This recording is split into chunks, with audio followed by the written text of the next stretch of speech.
O começo depois do fim. Capítulo 485, Alianças firmes e duradouras. Ponto de vista. Arthur Levin. Veron puxou a água do oceano, que fluía para cima em um único fluxo semelhante a um tentáculo. Este tentáculo de água se enrolou em si mesmo, espiralando no sentido anti-horário até que uma folha turva de água do mar viva pairou no ar diante de nós. A água ficou mais e mais clara até que era como olhar em um espelho. Entre uma respiração e a outra, o espelho se torceu estranhamente, tornando-se uma janela. Em vez de olhar para nós mesmos, estávamos olhando para outro lugar. Veronecleia, sorrindo alegremente com seu jeito excêntrico, gesticulou para que eu passasse primeiro pelo portal. Olhei de relance para a procissão que se seguiria. Minha mãe e minha irmã estavam logo atrás de mim com Sylvie e Regis. Atrás delas estava Zelina, que estava ladeada por mais uma dúzia de leviatãs de alta posição dentro do clã Ecleia. Respirando fundo para acalmar meus nervos, atravessei o portal. O sal e a salmoura de Eclésia deram lugar à fumaça e ao doce perfume das flores da montanha. Uma aclamação surgiu de uma multidão ao meu redor. Antes que eu pudesse distinguir qualquer outro detalhe individual do meu entorno, meu olhar foi engolido pela cena à minha direita. Eu estava em pé em uma sacada alta, e um corrimão de bronze era tudo o que me separava de um penhasco que parecia descer para sempre.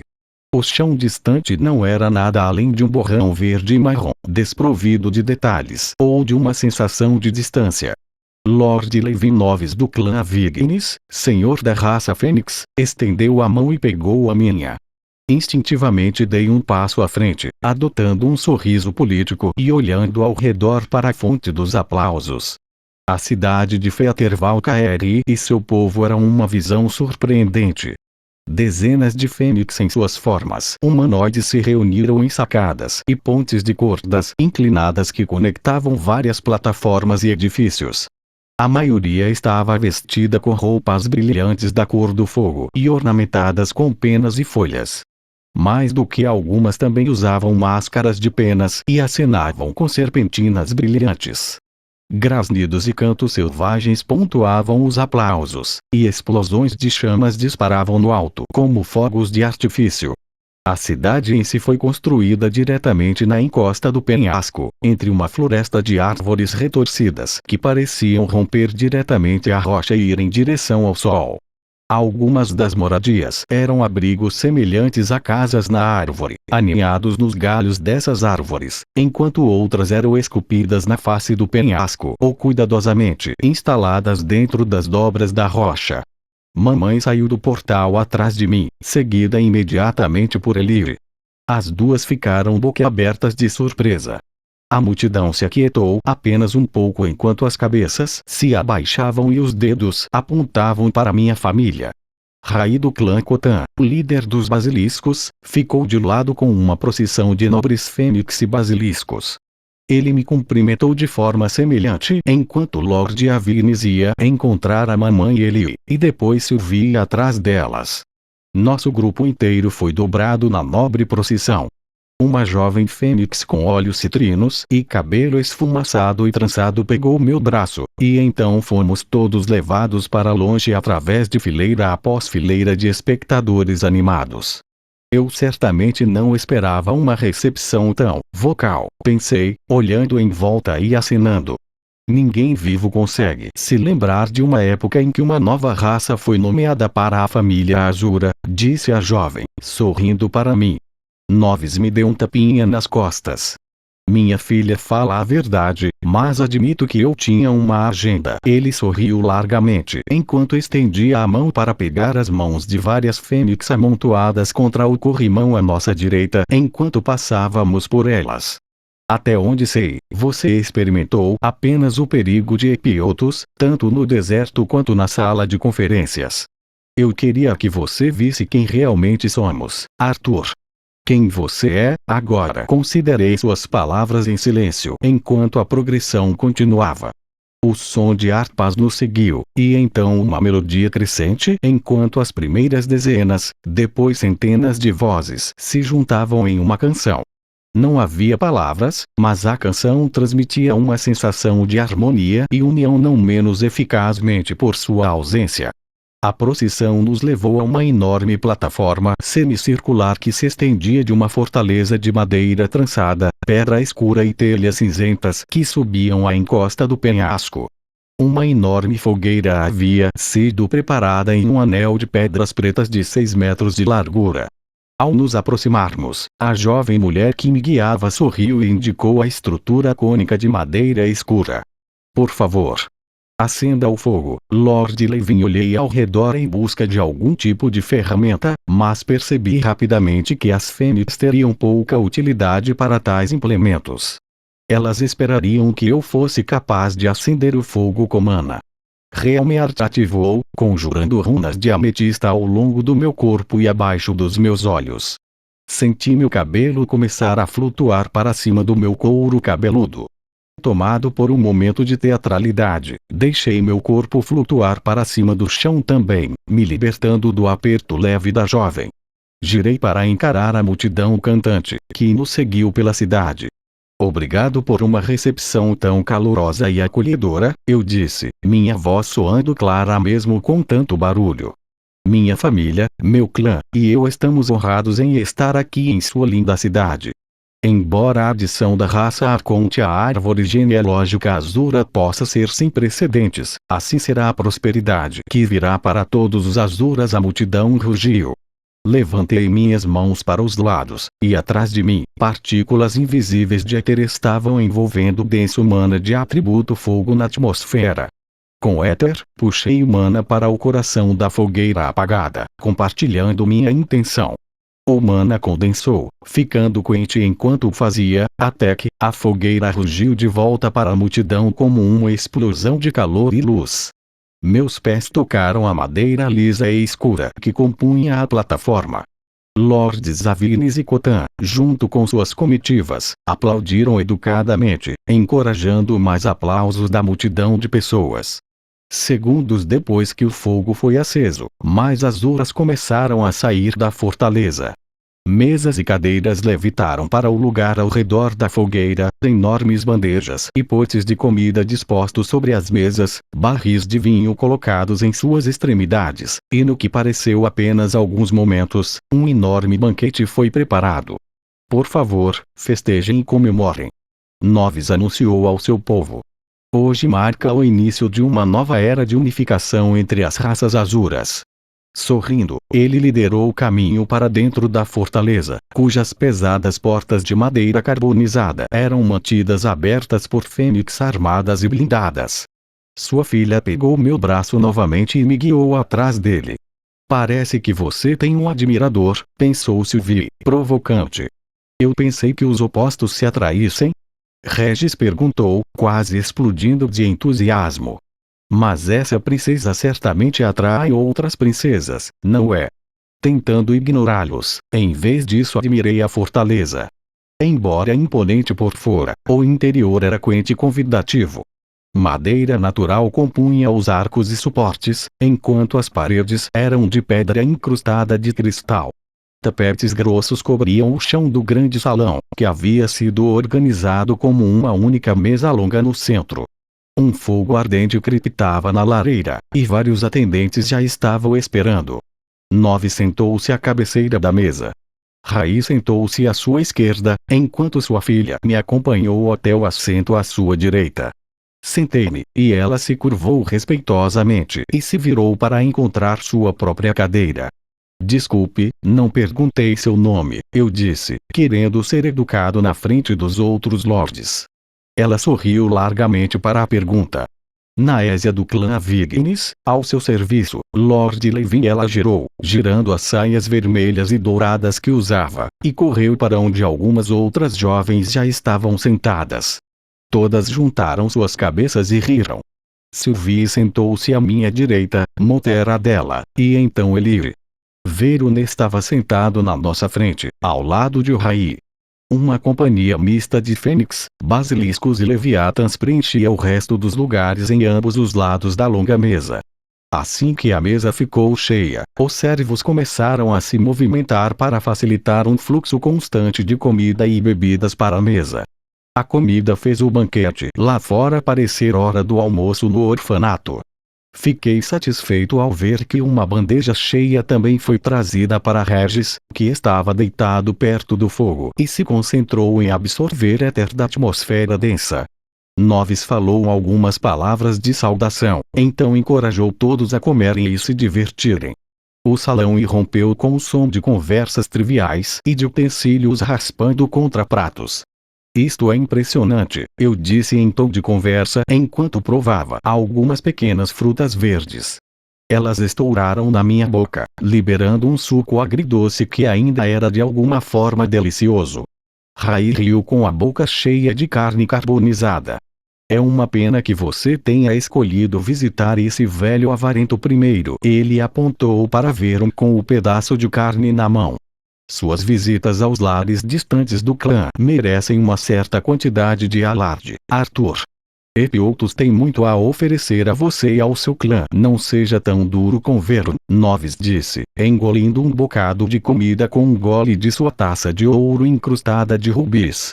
Tenho certeza de que Arthur aprendeu mais sobre a mitologia epiotana em alguns dias do que nós aprendemos em milênios. A princípio, Verum pareceu não estar ouvindo. Depois de alguns segundos, porém, ele disse: aqueles que não aprendem sua história estão condenados a repeti-la, senhores. Sua boca se contraiu com um sorriso reprimido, e seus olhos brancos leitosos se voltaram para mim, depois se afastaram rapidamente.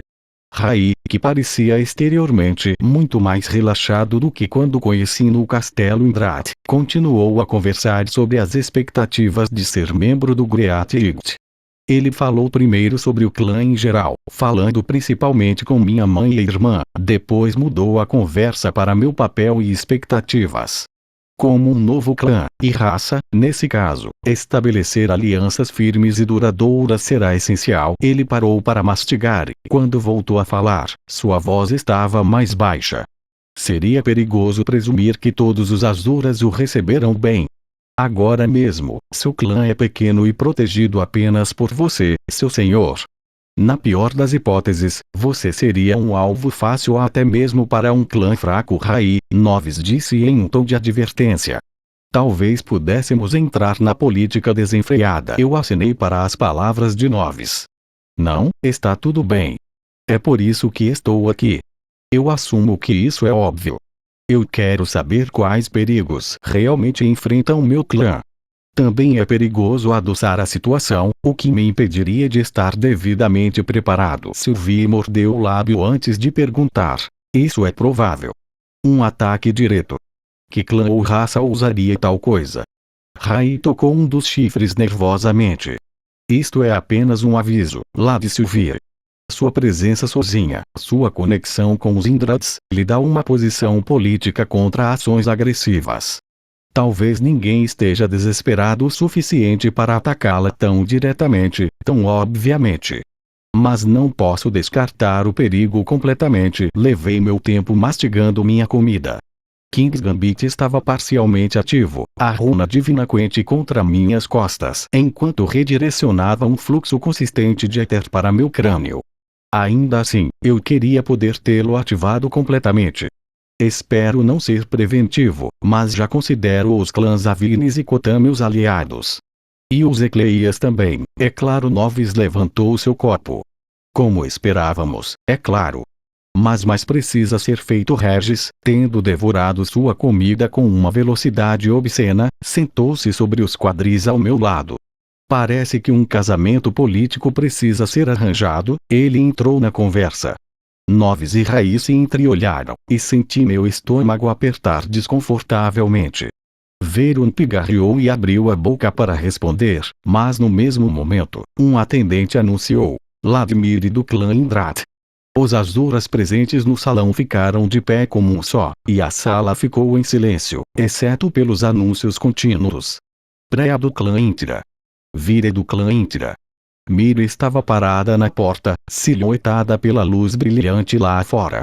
Com ela estava um séquito de dragões, dos quais apenas um eu reconheci. Prea, a guardiã de Everborn, onde passamos as semanas após retornarmos a Epiotos, tinha o cabelo enrolado em tranças apertadas contra o couro cabeludo. As escamas ao redor dos olhos e nas bochechas brilhavam iridecentemente, combinando com o vestido claro que ela usava. Ao lado dela estava um dragão mais jovem com o mesmo cabelo rosa e olhos prateados. Sua filha, pensei imediatamente. A filha era 1 ou 2 polegadas mais alta, e seu cabelo fluía em ondas amplas sobre os ombros. Ela usava um vestido escamado e banhado como um traje de batalha. Escamas azul petróleo eram acentuadas com placas de armadura cinza claro e remendos de corrente. Seus olhos, da cor de prata derretida, fixaram-se em mim imediatamente. O grupo de dragões começou a entrar, e o locutor disse mais um nome. Shu da raça Fênix. Levantei-me tão de repente que quase derrubei minha cadeira. Não foi até que o Azura ao redor de Miri se moveu que eu o vi fechando a retaguarda. Um sorriso de menino abriu seu rosto quando ele me viu. Meu irmão em vingança. Sua voz ecoou pelo grande salão como um deslizamento de pedras, e ele esbarrou na filha de Prea bruscamente enquanto passava apressado. A sala inteira congelou quando ele bateu em mim, tirando o ar dos meus pulmões. Fui erguido do chão em um abraço esmagador. Ele riu de alegria. Sylvie se recostou na mesa, seu olhar pulando de Shu para Miri. Sua preocupação vazou para mim através da nossa conexão. Eu sei o que você fez por mim, Shu disse em um estrondo baixo. De repente, ele me colocou de pé e caiu de joelhos, sua cabeça abaixada. Eu devo minha vida a você, meu irmão. O que quer que você precise, de agora até o fim dos meus dias, você terá. Levante-se, eu gemi, agarrando pelo braço. Ele o fez imediatamente, praticamente tremendo com o desejo de servir. Seus olhos brilhantes, tanto laranja quanto azul, brilhavam com um propósito furioso. Senti uma força nele que não estava lá antes.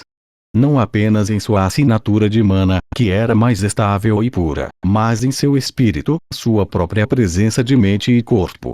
Mais cura do que apenas aquela fornecida pela pérola de luto havia ocorrido na lareira, isso estava claro. Um sorriso surgiu no meu rosto, e então a realidade da situação voltou à tona. 2 servos fênix estavam magicamente fazendo a mesa crescer, estendendo-a em ambas as direções. Mais 2 estavam cuidadosamente mudando as cadeiras, atualmente vagas, enquanto todos esperavam Miri se sentar. A maioria dos olhos, no entanto, eram Shu e eu. Miri estava de pé do outro lado da mesa de jantar trocando gentilezas com Veron enquanto esperavam que novas cadeiras fossem cultivadas para todos os que chegaram atrasados. Isso levou apenas alguns momentos, e quando terminou, Noves e Miri sentaram-se simultaneamente. Todos os outros seguiram sua liderança. Eu chamei a atenção de Noves. Ele estava pálido, seu foco disparando de Miri para Shu, sua mandíbula trabalhando silenciosamente. Claramente, ele não esperava a chegada dela. Limpando a garganta, ele disse, Vladimir. Uma grande honra. Obrigado por se juntar a nós no ninho da águia. Um sorriso agradável floresceu em suas feições jovens e bonitas. Eu só a tinha visto nessa forma perto de Quezes, mas não fiquei surpreso que ela também a usasse para se envolver em política de clã. Eu me perguntei distraidamente quantas pessoas haviam em seu disfarce de idosa. Sua forma tinha sido apenas uma escolha estratégica para deixar um garoto humano de 15 anos confortável. Mas outros pensamentos muito mais urgentes sobrepujaram este. Quando finalmente todos nós nos sentamos novamente, Shu recebeu uma oferta entre mim e Sylvie. Observei Miri cuidadosamente. Do canto da boca, perguntei, o que você está fazendo aqui? Shu já estava pegando a perna assada de alguma fera. Ele arrancou um pedaço do osso com os dentes e respondeu com a boca cheia. Tenho uma mensagem para você, Jin. Levantei a mão e disse. Mais tarde, mas Shu não deu atenção. Caera. Coisas estranhas estão acontecendo em Aláquia. Soltei um suspiro aliviado, feliz por ele não ter dito o nome de Mordain na frente de uma fortaleza cheia de fênix. Meu alívio durou pouco, pois absorvi o que ele havia dito. A situação deve ter sido terrível para enviar um mensageiro para Epiotos, mas não conseguia entender por que era Shu. Ele estava em perigo imediato aqui. Na verdade, fiquei surpreso por ele não ter sido preso ou morto imediatamente. Ele não era apenas um membro do clã banido de Asclepios, ele também era meio Djinn. Havia uma pequena lista de pessoas que sabiam onde ficava o Eart, mas aqueles que conseguiam transcender a fronteira entre Dicata e Epiotos eram ainda menos. Vryn ou Mordain devem saber sobre isso, talvez até os dois. Quanto mais eu pensava, mais preocupado eu ficava. Antes que eu pudesse responder, no entanto, Noves estava falando. Vladimir, quem é esse convidado que você trouxe com você? Shu, você disse. Um nome interessante para uma fênix. E não posso deixar de notar que você não mencionou o nome do clã dele. Mudando seu foco para Shu, ele perguntou: de onde você vem, irmão? Shu começou a responder, mas não conseguiu, pois sua boca estava cheia. Em vez disso, foi Miri quem respondeu. Shu infelizmente não tem clã, Lord Avignis. Mas ele foi adotado pelo clã Levin. Houve alguns murmúrios de outro lugar na mesa. Verun tomou um gole de uma caneca de barro e estalou os lábios alegremente, mas Rai e Noves pareciam atordoados. Eu não sabia, disse Noves, franzindo as sobrancelhas enquanto me lançava um olhar furtivo e desconfiado. Resisti à vontade de chegar. Qual é o jogo do Miri aqui? Eu precisava que as fênix e os basiliscos confiassem em mim. Seria isso algum esforço de Quezés para criar uma divisão entre nós? Mas então, eu reconheci simultaneamente, ele não poderia ter explicado a aparição de Shu. O fato de que o guerreiro meio fênix, meio Djinn ainda estava vivo sugeria que talvez Quezés não soubesse da verdade, ou mesmo percebesse que Shu estava em Epiotos. Miri estava aqui sob as ordens de Quezés ou em desafio a elas. Muitas perguntas e nenhuma maneira de obter respostas agora. Concentre-se no que podemos fazer, pensou Sylvie. Estamos aqui com um propósito. Isso não muda nada, a menos que Miri faça outra jogada cara, as coisas estão ficando picantes, Regis acrescentou do fundo da mesa, onde ele estava farejando para ver se alguém lhe daria mais comida. Eu, por exemplo, acho que é um jogo de poder. Quezés sabe que Mordain ainda está por aí, e agora eles estão dizendo a você que poderiam fazer algo sobre isso, mas não vão. Por favor, não deixe que nossa chegada interrompa os procedimentos, Miri disse, quebrando uma pausa estranha na conversa. Do que vocês estavam falando? Verun de repente olhou para a mesa, focando em Viria, a filha de Preia. Seu rosto suavizou-se em um olhar de compreensão. Rai limpou a garganta. Estávamos apenas discutindo a ascensão do clã Levin e a necessidade de forjar alianças Miri riu. Talvez fosse meu próprio nervosismo, mas o som era ao mesmo tempo musical e inquietante. Não me diga que o jantar já está no ar há 10 minutos e você já está tentando casar Arthur. Achei que teríamos até o primeiro prato de sobremesa, pelo menos. Minha mente voltou à piada de Regis e ao olhar compartilhado entre Rai e Noves, depois ao olhar compreensivo de Verun para Viria. Intira. De repente, entendi. Temo que tenha havido algum tipo de mal-entendido. Verun cantarolou para si mesmo. Ele se recostou na cadeira e envolveu os braços ao redor de si mesmo, seus olhos nublados olhando para a distância. Não é incomum em Epiotos que clãs cimentem sua lealdade por meio do casamento. Os descendentes de Azura assumem o aspecto da linhagem parental mais forte e então se juntam ao clã apropriado. Isso cria laços fortes. Eu entendo que tais pares são frequentes em sua casa. Dedicatem também quando não respondi, Sylvie interveio. Sim, isso é verdade, especialmente entre os poderosos. Mas Arthur não pode se casar. A voz dele ecoou pela mesa, e ela imediatamente ficou vermelha brilhante. Quando ela continuou, sua voz estava mais controlada. Ele já está prometido a alguém em casa. Há questões do coração, e há questões do clã, Rai disse, hesitante. Arthur, não há nada que você possa fazer que estabeleça uma aliança mais firmemente com qualquer outro clã. Em particular, um voto de casamento entre dois grandes clãs seria particularmente impactante. Espero que você não tenha uma impressão errada, disse Miri, um sorriso triste e de lábios apertados suavizando sua expressão. Seria fácil chegar à conclusão de que os clãs Khotan e Avignis só concordaram com tudo isso para se fortalecerem. Claro que não, Noves disse, parecendo igualmente ofendido e nervoso. Rai ficou em silêncio, seu olhar pensativo em suas mãos na frente dele. Veron, por outro lado, girou os polegares e deixou seu olhar vagar pelo salão, parecendo entediado. Eu queria dizer a eles que um casamento político como o que eles estavam sugerindo estava fora de questão, mas não consegui fazer isso. Eu estava com raiva. Não com eles, mas comigo mesmo. Eu deveria ter previsto isso, planejado isso. Eu poderia ter tido uma resposta preparada. Pensei em todo o caminho de volta para a reunião dos grandes clãs em que me nomearam arconte. Mesmo assim, os outros grandes senhores insistiram que uma visita às casas de seus clãs era esperada. Eu era recém-ascendido, solteiro, com um pequeno clã e sem herdeiros. Era uma consideração tão óbvia a ser feita, talvez seja uma coisa boa que eu tenha esquecido de pensar como um rei.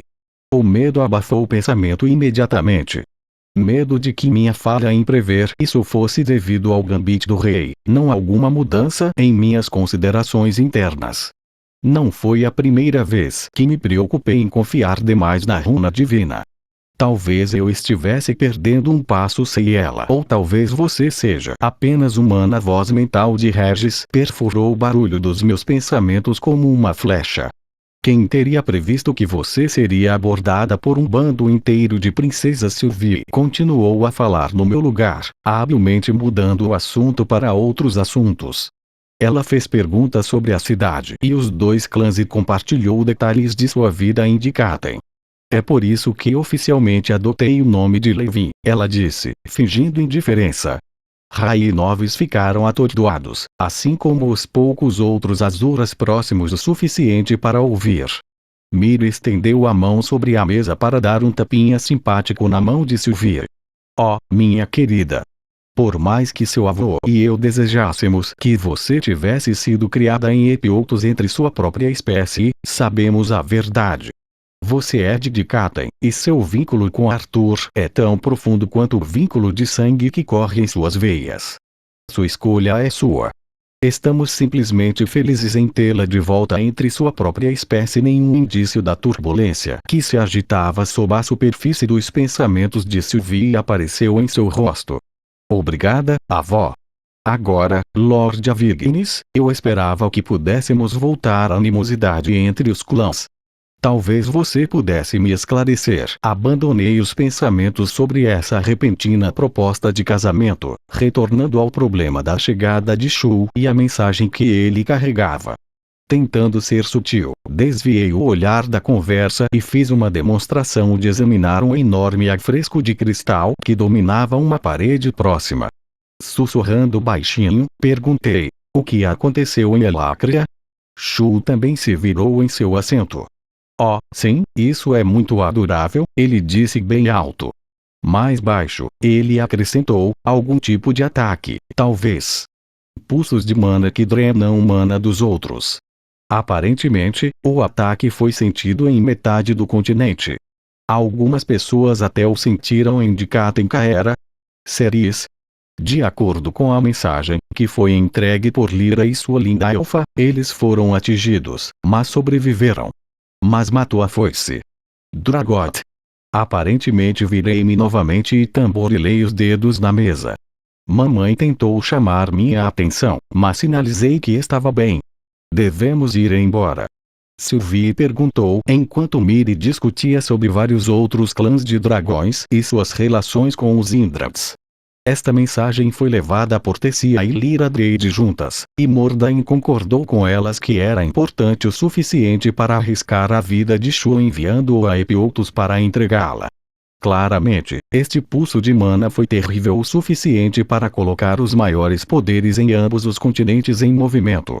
A Grona poderia ter deixado alguma armadilha para disparar em sua ausência. Muitos Wrights ainda estavam potencialmente à solta. O remanescente de Jin Jiae provavelmente ainda existia no coração de Taegrin Kailun. Eu não tinha como saber com certeza, mas também não sabia se minha presença em Alacria ajudaria. Nessa mensagem, eles estavam me pedindo para ir.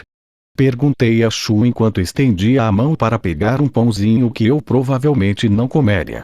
Ele se inclinou para falar no meu ouvido. A mensagem era para chegar até você antes de você partir. Lyra disse apenas que você precisava saber o que estava acontecendo. Pensei nessas informações, mas não conseguia simplesmente pesar um perigo contra o outro.